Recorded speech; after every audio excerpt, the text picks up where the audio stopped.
যে আমরা গত 3 দিন ধরে সারা বাংলাদেশে মেসেজ দিচ্ছি, এখন থেকে আমরা আর ভার্চুয়াল কোনো সাংগঠনিক প্রোগ্রাম করব না। সব বন্ধ। এখন সকল প্রোগ্রাম হবে সশরীর উপস্থিতিতে ইনশাআল্লাহ। ভার্চুয়াল প্রোগ্রাম কিছু আয়েশি অভিজাত কাপুরুষ তৈরি করে, আমরা ওইটা চাচ্ছি না। আমাদের ঝুঁকিপূর্ণ মহান বিপ্লবের জন্য সাহসী, পরিশ্রমী, দক্ষ, আন্তরিক সেনাবাহিনী আমাদের প্রয়োজন। আর এইটা সৌবত ছাড়া কখনো তৈরি হওয়া সম্ভব নয়।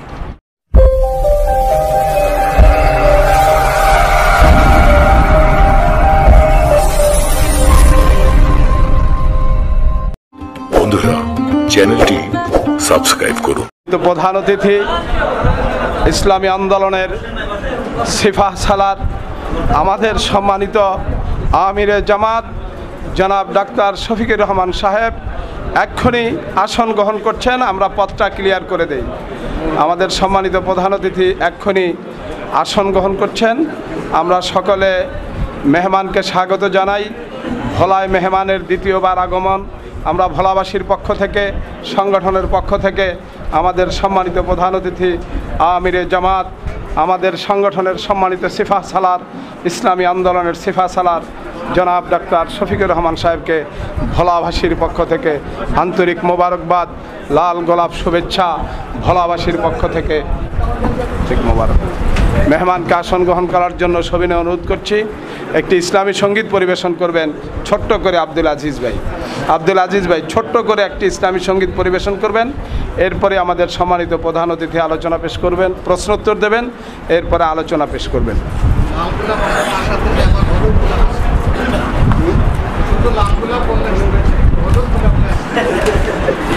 জি, এটা সহায়ক।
আল কোরআনের আয়াত দিয়ে তৌহিদেরি ফিজুস পিয়ে, আল কোরআনের আয়াত দিয়ে তৌহিদেরি ফিজুস পিয়ে, হেরার পথের রোশনি দিয়ে জীবন জুড়ে আনে জোয়ার।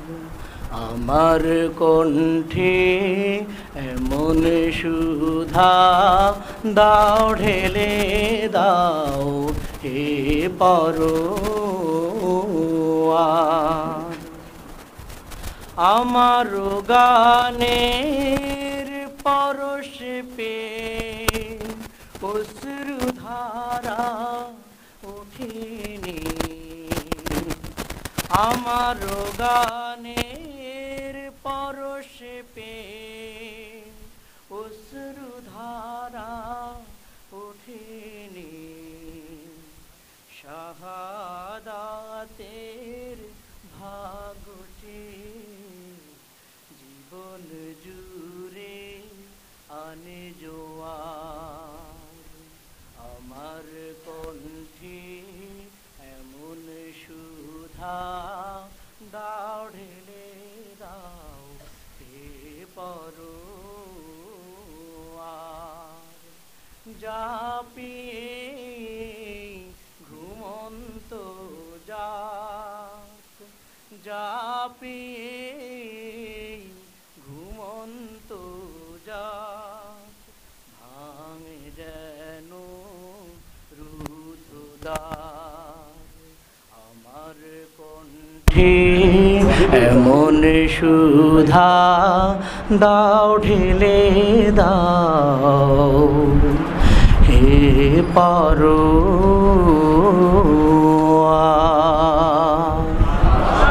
আচ্ছা, সম্মানিত ভাইরা, আমাদের মেহমান আলহামদুলিল্লাহ আপনাদের মধ্যে এসেছেন, কথা বলবেন।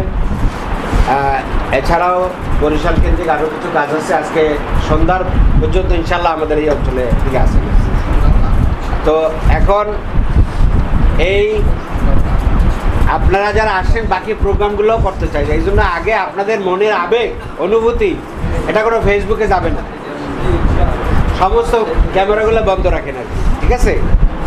ফেসবুকে যাবে না। সন্ধ্যার পরে আল্লাহ চাইতো আপনারা আপনাদের অভিব্যক্তি কর্মী সহ সবার কাছে ব্যক্ত করবেন, হ্যাঁ। আর যদি ফেসবুকে দিতে হয় তখন দেবেন আর কি। আর এখন মনোযোগ দিয়ে কথা শুনবেন। আর আমাদের অফিসিয়াল যে আছে তারাই শুধু রেকর্ড করবে এবং তাদের নিউজ পেপার বা অন্য জায়গায় যাবে ইনশাআল্লাহ। আলহামদুলিল্লাহ, আমরা শুকরিয়া জানাই মহান আল্লাহ তাআলার যে আমরা আমাদের সম্মানিত সিফাহ সালার ইসলামী আন্দোলনের অভিভাবক, আমাদের আজকের সম্মেলনের প্রধান অতিথি, আমাদের ভোলায় একটি রুকন সম্মেলনে আসার সুযোগ হয়েছে। আলহামদুলিল্লাহ, আলহামদুলিল্লাহি রাব্বিল আলামিন। এ পর্যায়ে সম্মানিত প্রধান অতিথি আজকের সম্মেলনের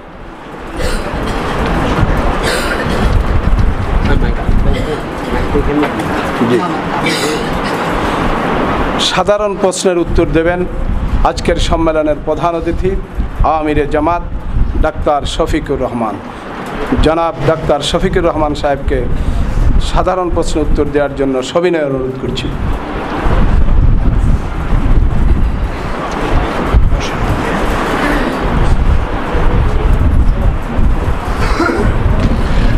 আসসালামু আলাইকুম ওয়া রাহমাতুল্লাহি ওয়া বারাকাতুহু।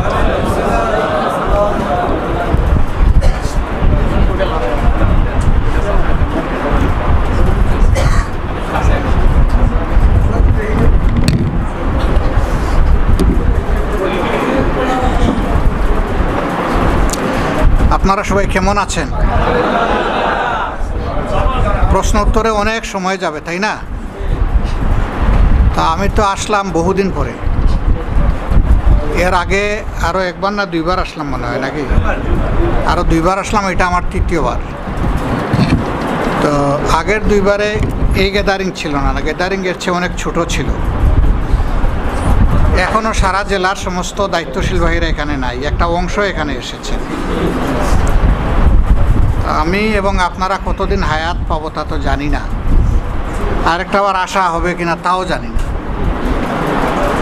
আমরা তো জান্নাতের পথে সবাই সহযাত্রী, যদি আল্লাহ তাআলা কবুল করেন আমাদের।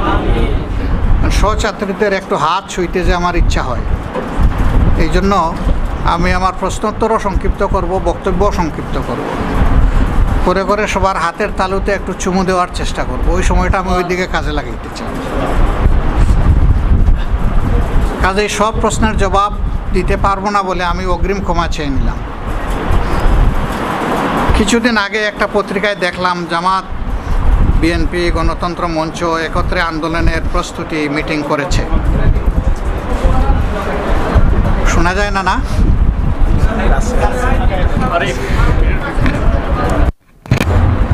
ঠিক আছে,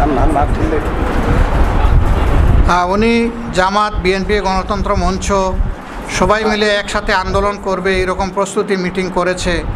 বলে একটা সংবাদ শুনেছেন। আমি আপনাদের কাছে এসে এটা শুনে আমি খুশি হলাম।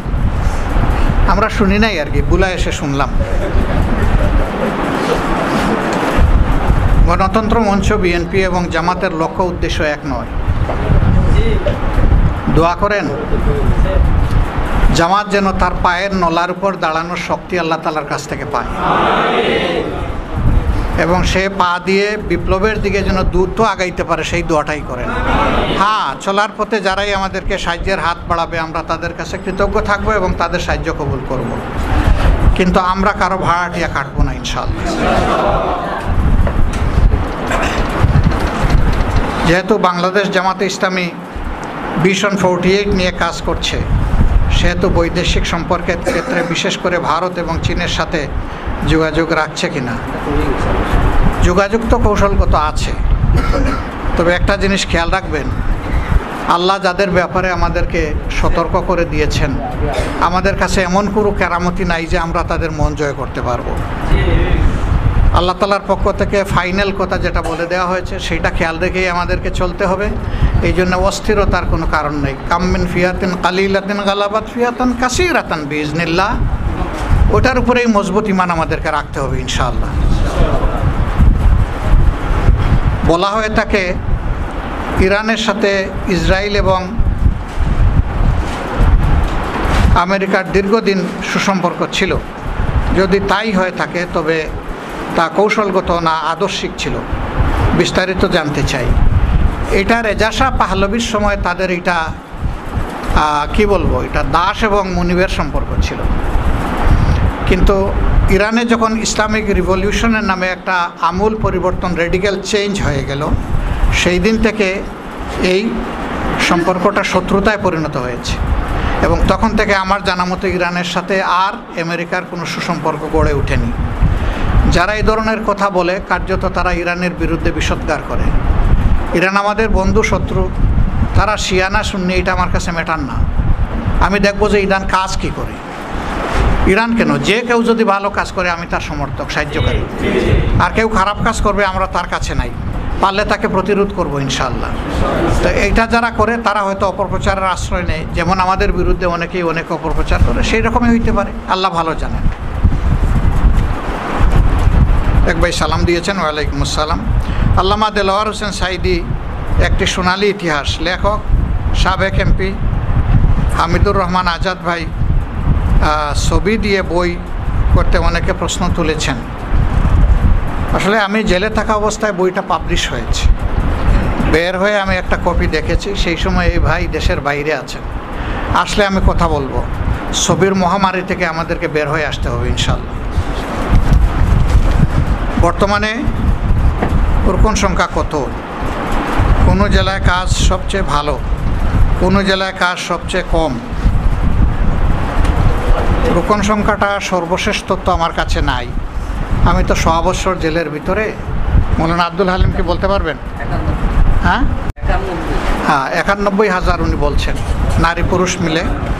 তার 38% আমি জেলে ঢুকার আগে ছিল মহিলা, আর বাকিটা ছিল পুরুষ। আমার ধারণা এখন মহিলারা কমপক্ষে 40% হবে বা আর একটু বেশি হবে, বাকিটা পুরুষ হবে। আর কোন জেলায় কাজ সবচেয়ে ভালো? আমি রোকন সংখ্যা, কর্মী সংখ্যা দিয়ে বলছি না, গতিশীলতার দিক থেকে সারা বাংলাদেশে আমার কাছে এখন 1 নম্বর জেলা হচ্ছে নড়াইল জেলা। যেটা আজ থেকে 4-5 বছর আগেও সবচেয়ে রুগ্ন, দুর্বল, অসুস্থ, পিছিয়ে পড়া একটা জেলা ছিল।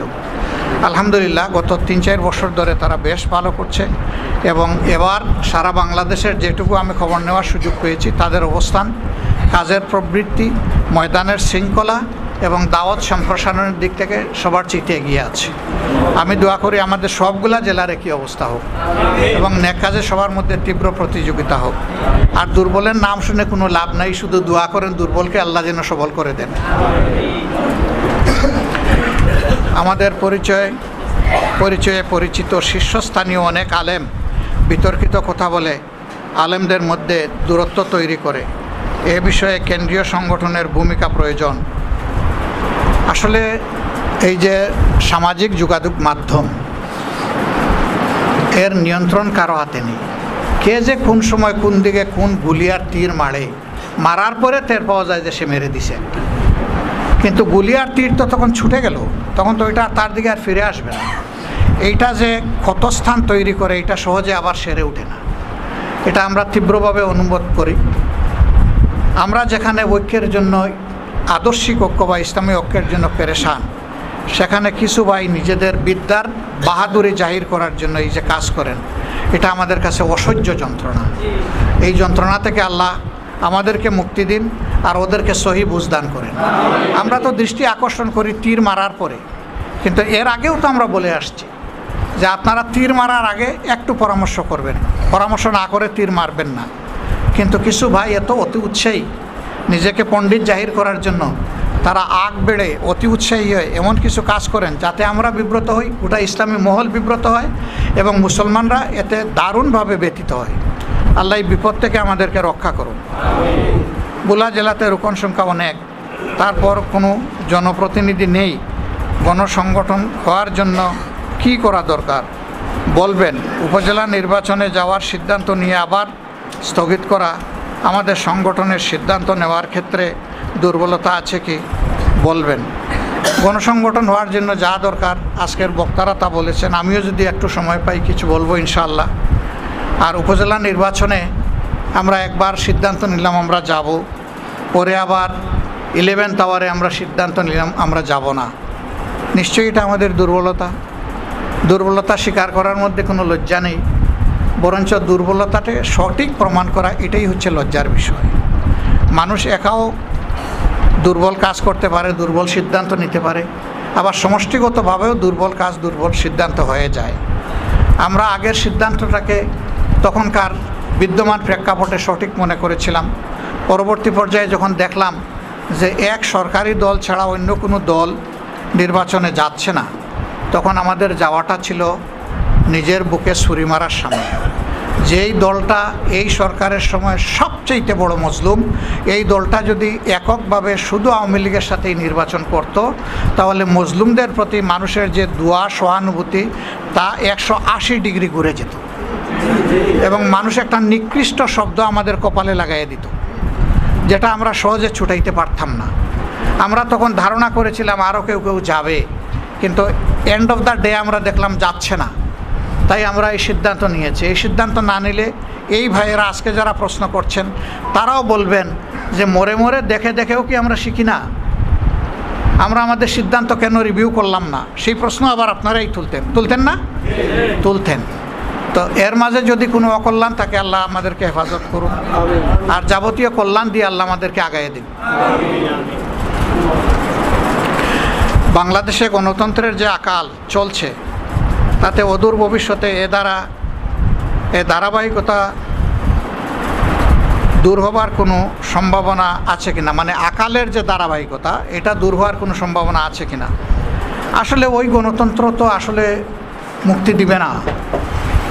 এখন বলবেন আমরা কি গণতন্ত্র বিরোধী? না, আমরা ওটারও বিরোধী না।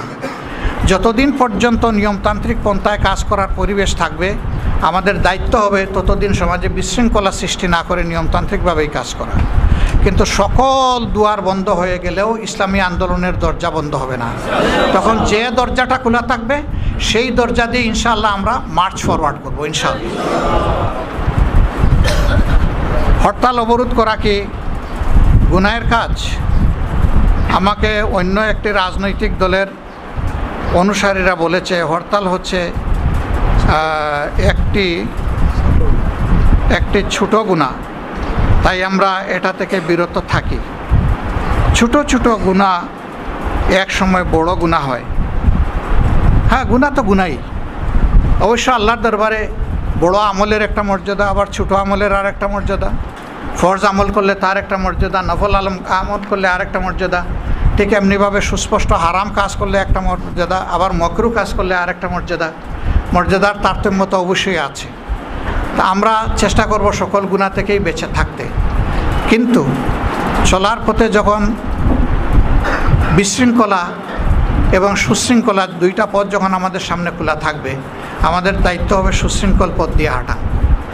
তা আমি আগেই বলেছি, ওই দরজা যদি কেউ বন্ধ করে দেয় তাহলে ভিন্ন দরজা দিয়ে আমাদেরকে সামনে এগিয়ে যেতে হবে ইনশাআল্লাহ। আল্লাহ সেই তৌফিক দিন। এদের কাছে যদি জিজ্ঞেস করেন বিকল্পটাকে, কোনো উত্তর নাই। আমি 15 মাসের মধ্যে এই অতি বিপ্লবীদের সাথে ছিলাম 2 মাস 14 দিন। এখানকারও 2-1টা ছেলে আছে ওখানে, এই অতি বিপ্লবী 2-1টা ছেলে ওখানে ভিতরে আছে। তারা বিভিন্ন পরিচয় আমাকে দিয়েছে, কেউ আত্মীয়তার পরিচয় দিয়েছে, কেউ অন্য পরিচয় দিয়েছে। আমি তাদেরকে জিজ্ঞেস করেছি, তোমাদের সামনে কর্মসূচি কি? তোমরা যা করো এটা দিয়ে বিপ্লব হবে? কয় না, হবে না। তো তোমরা এটা করো কেন? কয় আর কি করব। তাদের সামনে কোনো কর্মসূচি নেই, কিন্তু আমাদের বিরুদ্ধে ঠিকমতো তারা মানুষকে বলতে পারে, এই কাজটা সঠিকভাবে করতে পারে, এতে কোনো ভুল করে না। আজগুবি ধরনের কথাবার্তা বলে, আমাদেরকে শুনাইয়া বলে এই দেশের সমস্ত মা বোন তাদের জন্য হালাল, ব্যাংকের সমস্ত সম্পদ তাদের জন্য হালাল। তাদের দৃষ্টিতে এটা দারুল কুফর, আর দারুল কুফুরে মুমিনদের জন্য যে কোনো কিছু দখল করা হালাল। কত হালালিয়তের ফতোয়া তাদের কাছ থেকে আমি শুনে এসেছি। এদের মাথা মুন্ডুও ঠিকমতো কাজ করে কিনা আল্লাহ ভালো জানে, কিন্তু আমি তাদের সাথে বিতর্কে জড়াইনি। শুধু ধৈর্য সহকারে তাদের কথা আমি শোনার চেষ্টা করেছি, তাদেরকে স্টাডি করার চেষ্টা করেছি। তো এইরকম বিভিন্ন মানহাজ তৈরি হয়ে গেছে, স্কুল অফ থট তৈরি হয়ে গেছে। হাজার কথা বলবে, এত কথার জবাব দেওয়ার সময় আমাদের নাই। বরঞ্চ আমাদের বুকে যে পুঁজি আছে সেই পুঁজিকে ধারণ করে সামনে এগিয়ে যাওয়াই হচ্ছে আমাদের কাজ। আমরা যদি মানুষের এই বিতর্কে জড়িয়ে যাই, তাহলে আল্লাহর দিনের দাওয়াতও মানুষের কাছে পেশ করা যাবে না, আর নিজেদেরকেও সংশোধন করার সময় আমরা পাবো না। এই 2টা কাজ সমান্তরাল চালানোর জন্য আমাদেরকে মূল ফোকাসটা আল্লাহর কোরআন এবং রাসূল করিম সাল্লাল্লাহু আলাইহি ওয়াসাল্লামের সুন্নাহর দিকেই দিতে হবে। আল্লাহ যেন তৌফিক দেন। আরেক ভাই সালাম দিয়েছেন, ওয়ালাইকুম আসসালাম। আল্লামা সাঈদীর তাফসির করা এমন নাম বললে ভালো হয়, মানে এটা বুঝি না, ও এটা বাজ হয়ে গেছে। আমার প্রশ্ন হচ্ছে, আল্লামা সাঈদী হুজুরের মতো তাফসির করা এমন কিছু, আমার চাইতে নামগুলো আপনারা বেশি ভালো জানেন। কারা সুন্দর করে বলতে পারে, কারা ভালো কেরাত তেলাওয়াত করতে পারে, কাদের মাহফিলে বেশি মানুষ হয়। আমি টাকা পয়সা বেশি নেই, কম নেই, মাঝারি নেই, এগুলো আপনারা সব আমার চেয়ে ভালো জানেন। আপনার ব্যক্তিগত পরিচয় সম্পর্কে বিস্তারিত জানতে চাই। আমার বিস্তারিত পরিচয় হচ্ছে, আমি আলমে আরওয়ায় ছিলাম, আল্লাহর কাছে ওয়াদা করে এসেছি যে আল্লাহ তুমি আমার রব, দুনিয়া গেলে আমি তোমাকে মানব, দুনিয়া আসার পরে আমি তার গুলাম, এবং তার গুলাম হিসাবে দুনিয়া থেকে যেতে চাই। এটাই আমার বিস্তারিত পরিচয়। জামাতের কিছু রুকন, হ্যাঁ, কর্মস্থলে সবার শেষে আসে, সবার শেষে কর্মস্থলে যায়, আবার সবার শেষে কর্মস্থল ত্যাগ করে, সবার আগে কর্মস্থল ত্যাগ করে। আচ্ছা, কর্মস্থল বলতে এটা যদি তার চাকরির জায়গা হয়, তাহলে তার রুজি হালাল হবে না, তিনি আমির হলেও হবে না। হবে তিনি যদি কর্তৃপক্ষের সাথে সেই রকম চুক্তি করে থাকেন যে আমি সঙ্গত কারণে পরে আসবো, আগে চলে যাব, আমার বেতন একটু কমাই দিয়েন, সমস্যা নাই, কিন্তু আমাকে ওই কাজে একটু সময় দিতে হয়, এই জন্য আমি পুরাপুরি এখানে দিতে পারবো না সময়। ক্লিয়ার আন্ডারস্ট্যান্ডিং এবং চুক্তির ভিত্তিতে যদি এটা করেন, তার রুজি হবে সম্পূর্ণ হালাল। কিন্তু তিনি সাইন করবেন, 10 ঘন্টার কাজ করবেন, 5 ঘন্টা হবে না ভাই,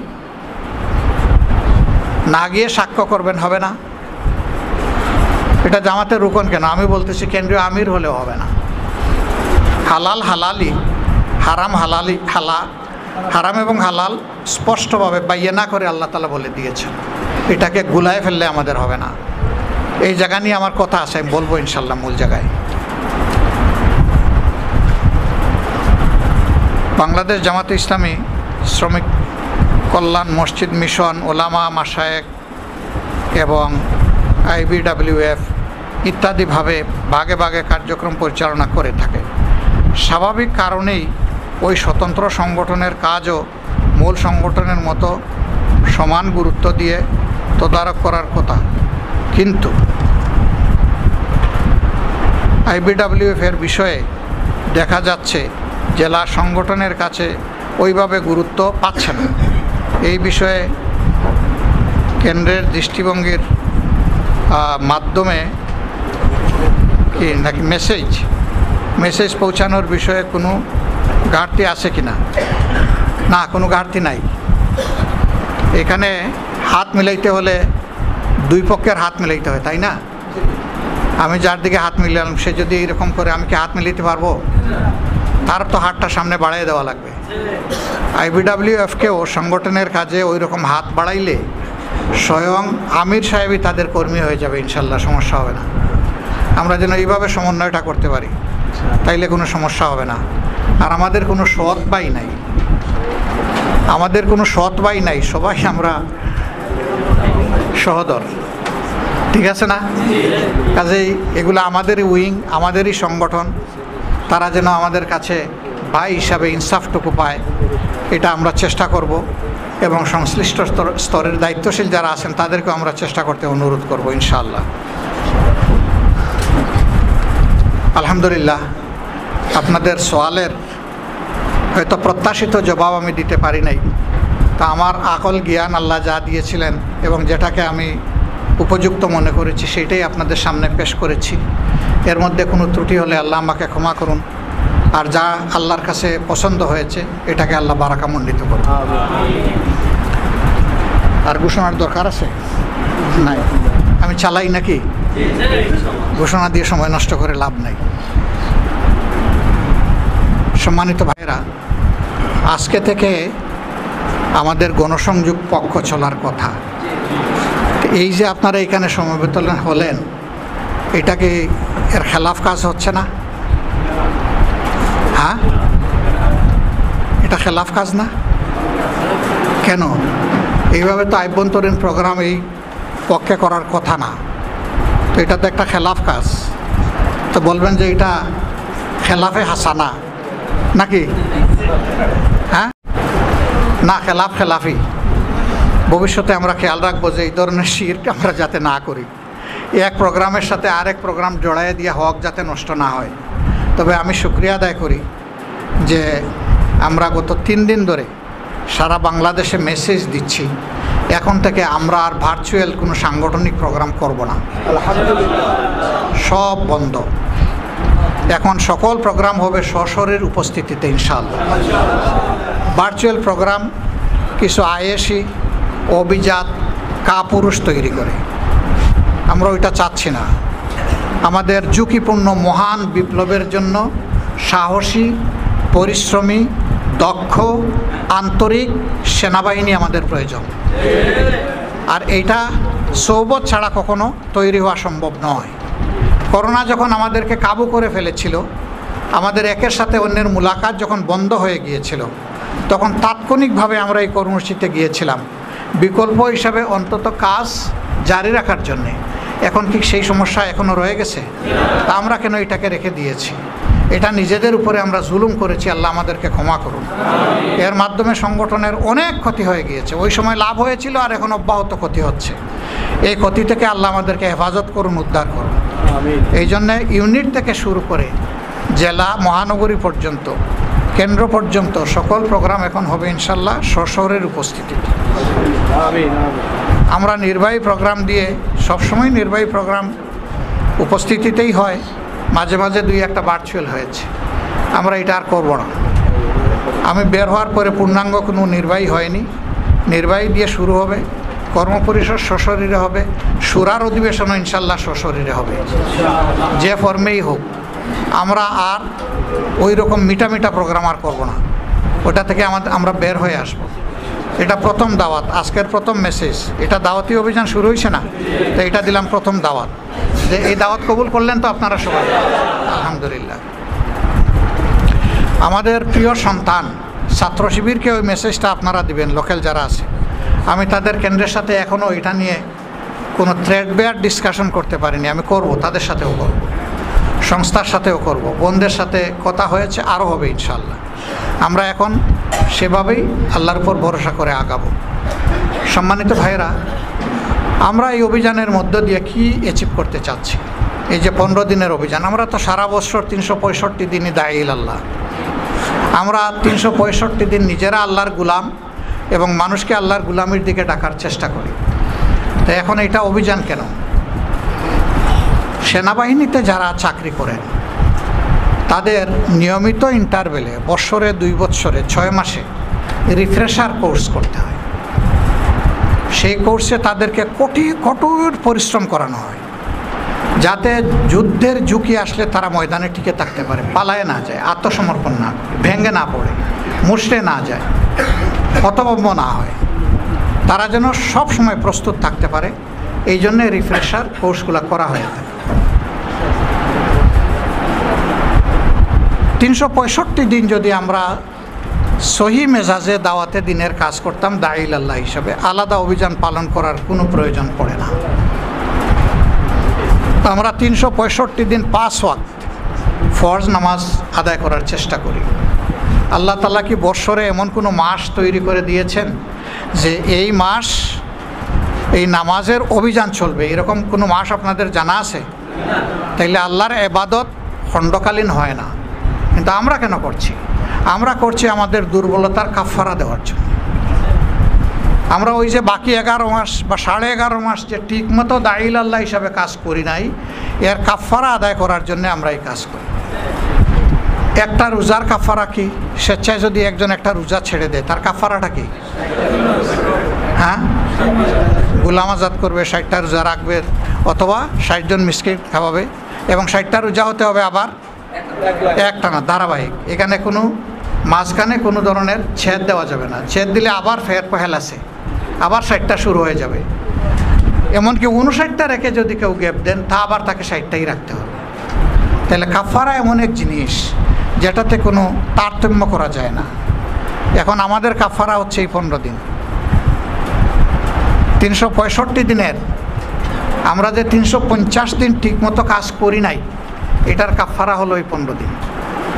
এখন এই 15 দিন সংগঠন কিভাবে আমরা কাজ করব তার সার্কুলার আপনাদের কাছে পেশ করেছে, করে নাই? প্রথমে বলেছে যে আপনারা দাওয়াতি পর্যাপ্ত উপকরণ সংগ্রহ করবেন। জেলা সংগ্রহ করে অধস্তন সংগঠনকে তারা সরবরাহ করবে। আপনারা কি সবাই উপকরণ ঠিকমতো পেয়েছেন? জি না, কে কে বলছেন একটু হাত তুলেন তো দেখি। হাত খুব ক্ষুদ্র, বেশি না। তাইলে হয়তো আপনারই কোনো দুর্বলতা আছে, খুঁজ নেন। এত মানুষ পাইলো, আপনি কেন পান নাই? এখন আপনি কি ঘুমেছিলেন নাকি যারা দিবেন তারাই ঘুমেছিলেন? দুইটাই খুঁজে দেখতে হবে। এই দুইটা খুঁজে দেখলে ইনশাল্লাহ ওই যে হাত বাড়ানোর ব্যাপার, হাত মেলানোর জন্য আপনারটাও আগাবেন, এই দিক থেকেও আগাবে, তখন কিন্তু হয়ে যাবে ইনশাল্লাহ। তাও দৃষ্টি আকর্ষণ হলো, আশা করি দায়িত্বশীলরা দেখেছেন, তারা ব্যবস্থা দ্রুত নেবেন ইনশাল্লাহ। এরপরে আমরা বলেছি যে বিভিন্ন স্তরে বৈঠক করে কাজ সমঝাই দিতে হবে। এই কাজটা আপনারা ইনস্ট্রাকশন পেয়েছিলেন তো নাকি? পেয়েছিলেন, এবং সেটা আপনারা করেছেন যথারীতি। এখন আপনাদের কাজ হচ্ছে, দায়িত্বশীলদের কাজ হলো, নিজেরা কোনো দাওয়াতে গেলে তো সময় নষ্ট হবে। আপনারা সারাদিন তদারকি করবেন, কোন জায়গায় গ্রুপ বের হলো, কার কাছে গেল, কতটা গ্রুপ বের হয়েছে, কতজন লোক দাওয়াত পেল, কতজন ফর্ম ফিল আপ করলো, কতজন মৌখিক স্বীকৃতি দিল। এইরকম খোঁজখবর ঠিকমতো না নিলে অভিযানের শেষে তো আপনারা ভালো রিপোর্ট দিতে পারবেন না, তাই না? এই জন্য আপনাদের তো আর দাওয়াতি কাজ করা লাগবে না, আপনাদের এই কাজটাই করতে হবে, তদারকির কাজটাই করতে হবে, তাই না? ও দাওয়াতি কাজ আপনাদেরও করা লাগবে। কাবুরা মাক্তান ইনদাল্লাহ আন তাকুলুনা মা লা তাফআলুন। আল্লাহ ঘৃণা করেন ওই কাজকে, ওই কথাকে যে অন্যকে বলে কিন্তু নিজে করে না। এর আগে আল্লাহ ধমক দিয়ে বলছেন, লিমা তাকুলুনা মা লা তাফআলুন। একথা কেন বলো যে আমল তুমি ফেল তুমি করো না? তাহলে বোঝা গেল কাজটা আমার থেকেই শুরু হবে, তাই না? তা আমার থেকে আমি যখন শুরু করব, কাকে প্রথম দাওয়াত দেব? নিকট আত্মীয়,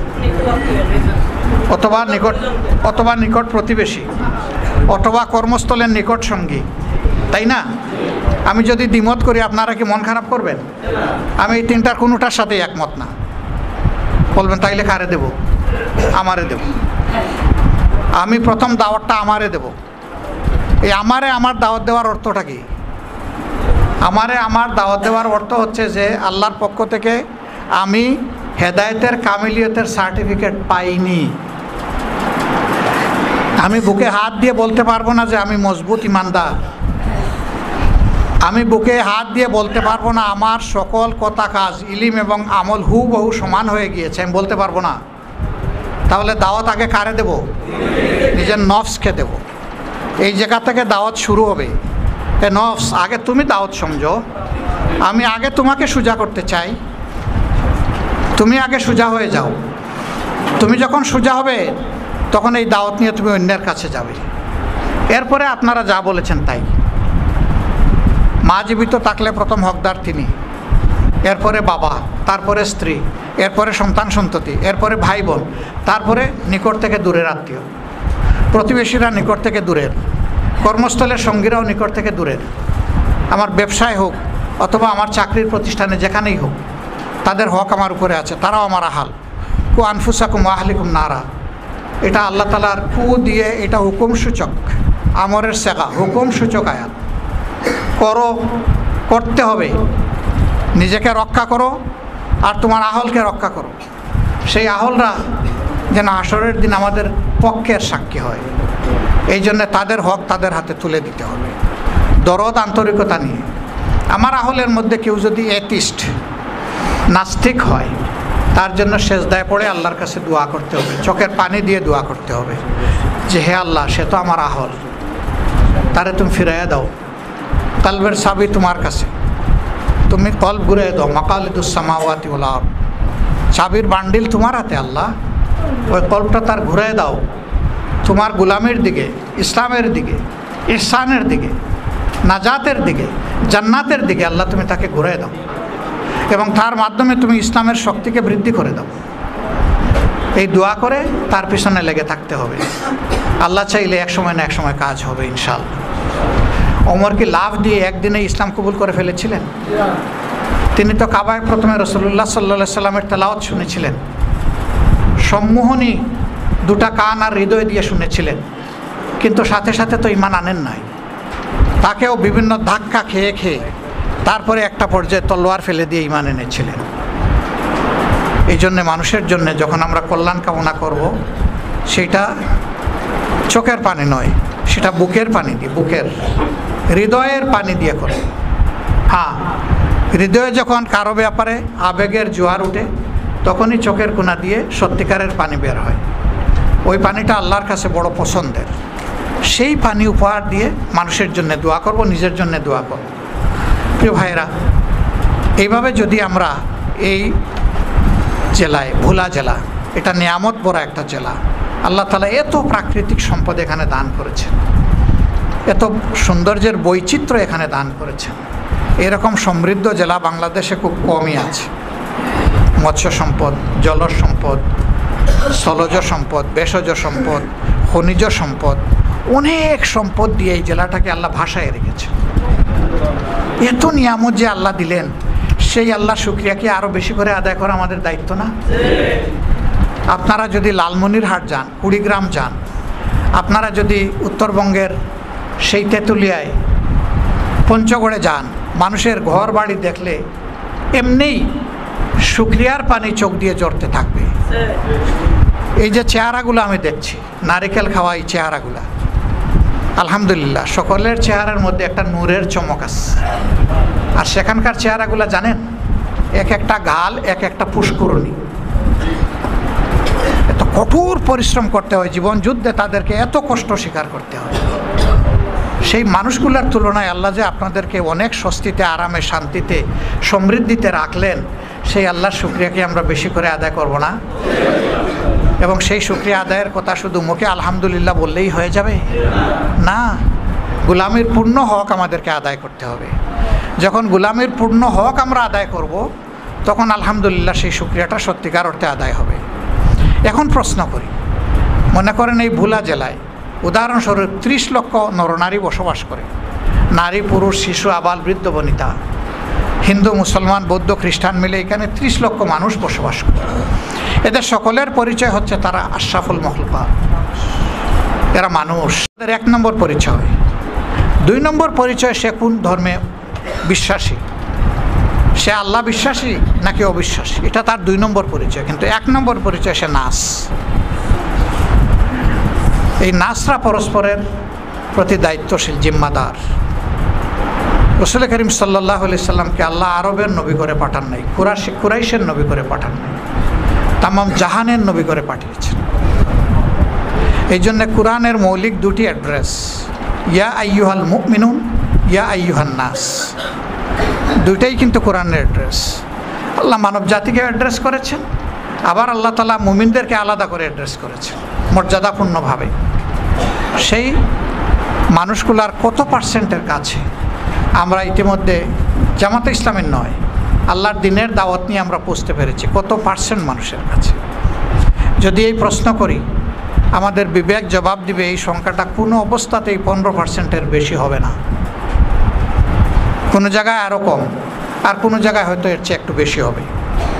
হ্যাঁ, নর্থ বেঙ্গলের জেলাগুলোতে আলহামদুলিল্লাহ সেখানে কোনো সংগঠন তারা ব্যাপকভাবে দাওয়াত পেয়েছেন, কিন্তু একথা বলার কোনো সাহস কারোই নেই বাংলার জমিনে যে ইসলামের সহি ক্লিয়ার মেসেজ মানুষের কাছে আমরা বেশিরভাগ মানুষের কাছে পৌঁছে দিয়েছি। এটা কেউ বলতে পারবে, নর্থ বেঙ্গলও বলতে পারবে না এটা।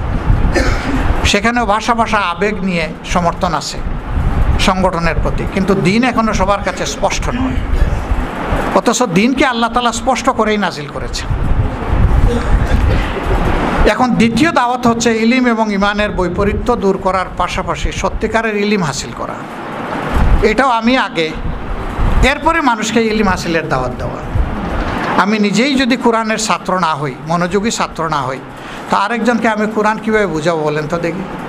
আমি বুঝাইতে গিয়ে ভুলে ভালে এমন এক অবস্থা তৈরি করব যে স্বয়ং হেদায়েতের এই বিধানটাকে আমি কনফিউজড বানাই ফেলবো, সন্দিহান বানাই ফেলবো।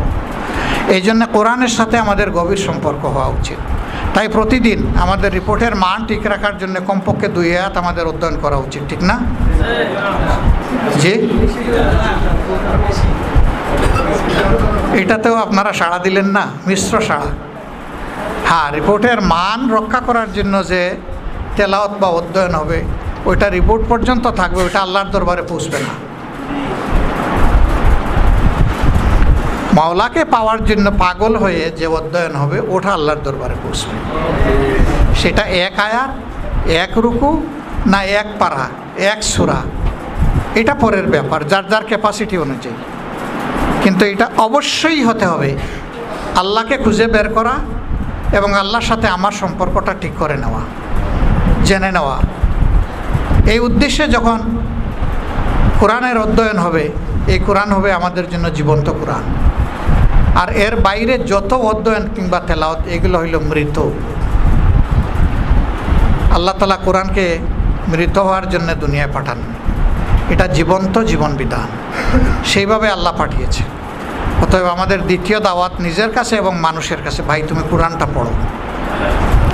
জামাতে ইসলামের বই পরে পড়ো, অসুবিধা নাই। আমরা কোরআন হাদিসের আলোকেই বই লিখেছি, কিন্তু এটা কোরআন নয়, এটা হাদিসও নয়, এটা আমাদের লেখা বই। আল্লাহর কোরআনটা পড়ো, তুমি বোঝার চেষ্টা করো কোরআনের প্রত্যেকটা লাইন আল্লাহ তোমাকে কি নিয়ামত দান করেছে। এটা আমাদের দ্বিতীয় দাওয়াত। আমাদের তৃতীয় দাওয়াত হচ্ছে যে আল্লাহ আমাদেরকে পয়দা করেছেন তার চাইতে তার সৃষ্টির প্রয়োজন অন্য কেউ বেশি বুঝে না। তার চাইতে তার সৃষ্টির প্রতি দরদ অন্য কারো বেশি হওয়ার কথা নয়। সেই আল্লাহ আমাদের সকল প্রয়োজন বিবেচনা করে আমাদের প্রতি দরদি হয়ে তার অপূর্ব ভালোবাসা নিয়ে ইসলাম আমাদেরকে দান করেছেন। আর উস্তাদ হিসাবে নবী করিম সাল্লাল্লাহু আলাইহি সাল্লামকে নিয়ামত হিসাবে পাঠিয়েছেন। আল্লাহ স্বয়ং রাব্বুল আলামিন, আর তার নবীকে তিনি করেছেন রাহমাতুল লিল আলামিন। আমরা সেই রাহমাতুল লিল আলামিনের উম্মত। অতএব আপনি আমি আসুন যে আল্লাহর কোরআন এবং আল্লাহ রসুলের হাদিসকে আমরা বুঝি, তেলাওয়াত করি। যদি একজন মানুষ একটা আয়াত করে যদি কোরআন প্রতিদিন অনুধাবন করার চেষ্টা করে, তাহলে 365 দিনে তার 365টি আয়াত তার আয়াতে আসবে। এইভাবে সারা জিন্দগি অন্ধভাবে তেলাওয়াতের চাইতে 1 বছরে যদি 365টি আয়াতের চিত্র আপনার আমার সামনে ভাসে, সেটাই হবে আমাদের জন্য নাজাতের উসিলা। শুধু সওয়াবের আশায় কোরআন তেলাওয়াত এটা করলে সওয়াবও আল্লাহ দিবেন কিনা এটা আল্লাহ ভালো জানেন। বরঞ্চ আল্লাহ যদি বলেন যে তোমরা কেন আমার কোরআনের ব্যাপারে অন্ধ ছিলে, তখন জবাব কি দেব? তোমরা অন্ধ তেলাওয়াত করেছো কেন? তোমরা দুনিয়ার সব কিছু বোঝার জন্য এ ভাষা ও ভাষা শিক্ষা করলে, আর আমি যা দিলাম তা বোঝার জন্য একটিবারও তোমরা চেষ্টা করলে না, তখন জবাবটা কি হবে? কোনো জবাবই আমরা দিতে পারবো না।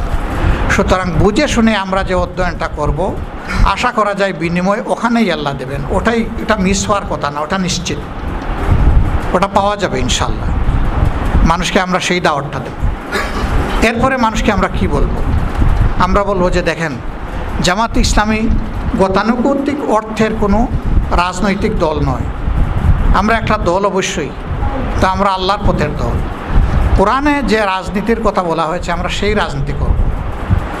মদিনা কেন্দ্রিক যে শাসন ব্যবস্থা কায়েম হয়েছিল, যে খেলাফত পরিচালিত হয়েছিল, যে রেসালতের জিম্মাদারি নবী করিম সাল্লাল্লাহু আলাইহি সাল্লাম পালন করেছিলেন, আমরা তারই আদলে এটা রাষ্ট্র চাই। মানুষ পাল্টা প্রশ্ন করবে, এমন আদলের রাষ্ট্র কি দুনিয়ায় আছে? আপনারা বলবেন কোথায় আছে কোথায় না, সে প্রশ্ন আল্লাহ আমাদেরকে করবেন না। আমরা